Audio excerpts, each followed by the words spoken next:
Thanos is here, and death is coming with him. Not the character of death, just plain old regular death. Avengers: Infinity War, Marvel Studios' newest star-studded cinematic team-up, has screened for critics before its official release later this week, and the reviews are in. As I write this, the movie sits at 87% on Rotten Tomatoes, and a majority of the reviews approach the film with a healthy mixture of skepticism and awe.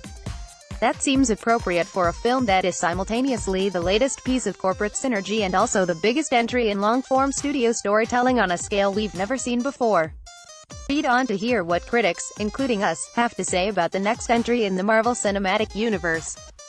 Avengers: Infinity War reviews. Let's kick things off with our own review from Josh Spiegel, who praises the cast's efforts but has a few issues with Josh Brolin's Thanos. Brolin, to be fair, is fine as the literal big bad.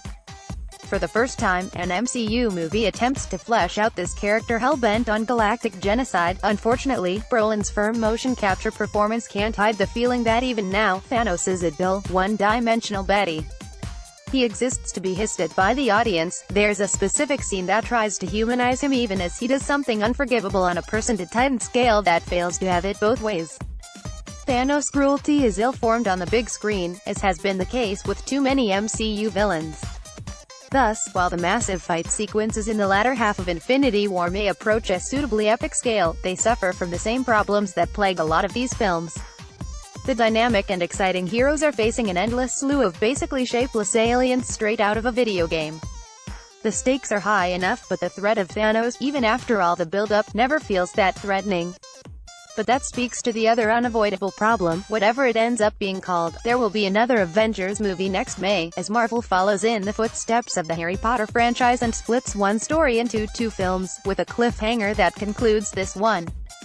Susanna Polo at Polygon shared some of those same problems with Thanos, and she also points out one of the relationships the movie desperately wants you to feel invested in. For me, Infinity War only earns that investment between them in one brief moment. The filmmakers gamely attempt to make an audience feel invested in Vision and Wanda, two characters whose development has happened almost entirely off-screen. Not even Paul Bettany's considerable puppy dog eyes could make me care about their relationship.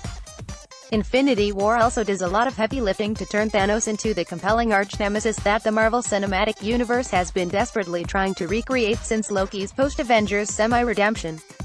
But in the end, no matter how many times you have him or one of his lackeys monologue about his motivations, he remains neither sympathetic nor even empathetic. I was more mixed on Thanos myself. He mostly works as a villain, but what is his endgame? To relax after wiping out half the universe? But as Brian Bishop at The Verge writes, the rest of the movie balances out his grim dedication to achieving that dastardly goal. The film's sparkling sense of humor balances the weight of Thanos' actions. Marvel's films have always had a flair for comedy, but Infinity War turns the dial up further, maximizing the levity found in movies like Thor, Ragnarok and Guardians of the Galaxy. Pitting Star-Lord's hyper-insecurity against Thor's arrogant hyper-masculinity provides for some of the funniest moments in the entire MCU.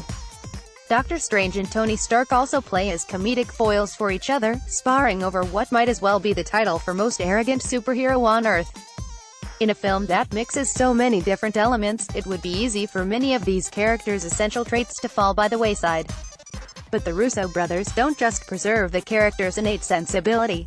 They're actually able to incorporate the filmmaking sensibilities of the different franchises into their own tapestry.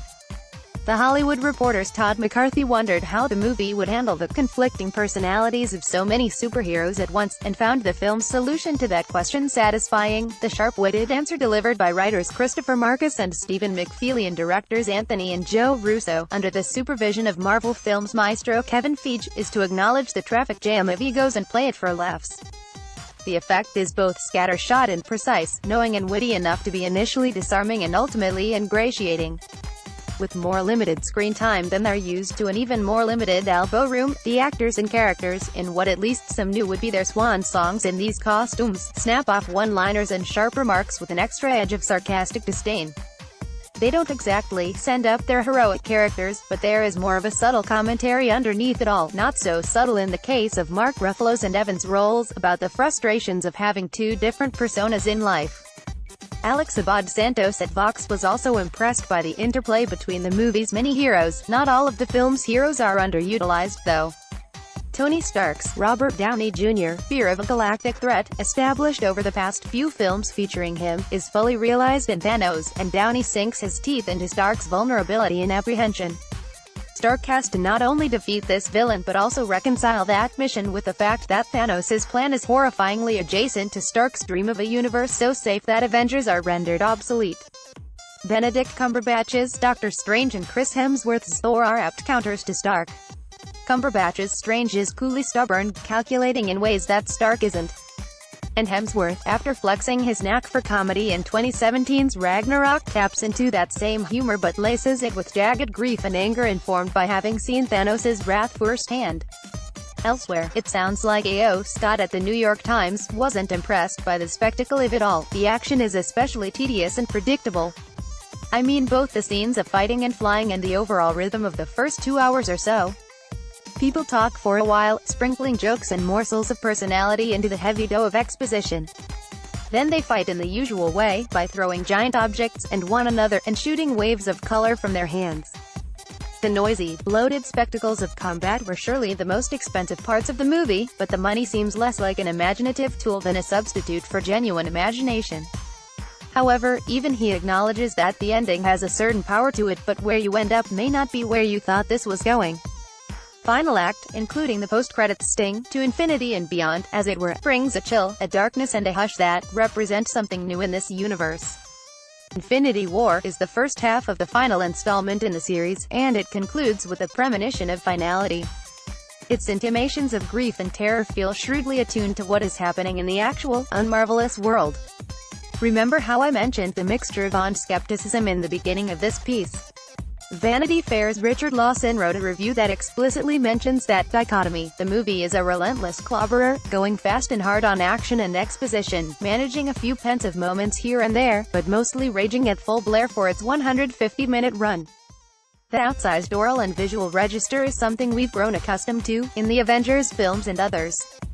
But it plays just that much louder in Infinity War, the film towering over us, and the mid-spring cinematic landscape, with such sleek, assured dominance that one feels half-cowed into awe and half-sick about the corporate slavishness of it all. I cringed when my audience applauded the Marvel logo, and yet felt a frisson of true excitement when we gasped in pain and surprise at the, likely temporary, death of a beloved character. Infinity War is much like Thanos, terrifying and magnificent in its bigness, both unfeeling juggernaut and alluring giant ribboned with pathos. Avengers: Infinity War arrives in theaters on April 27, 2018.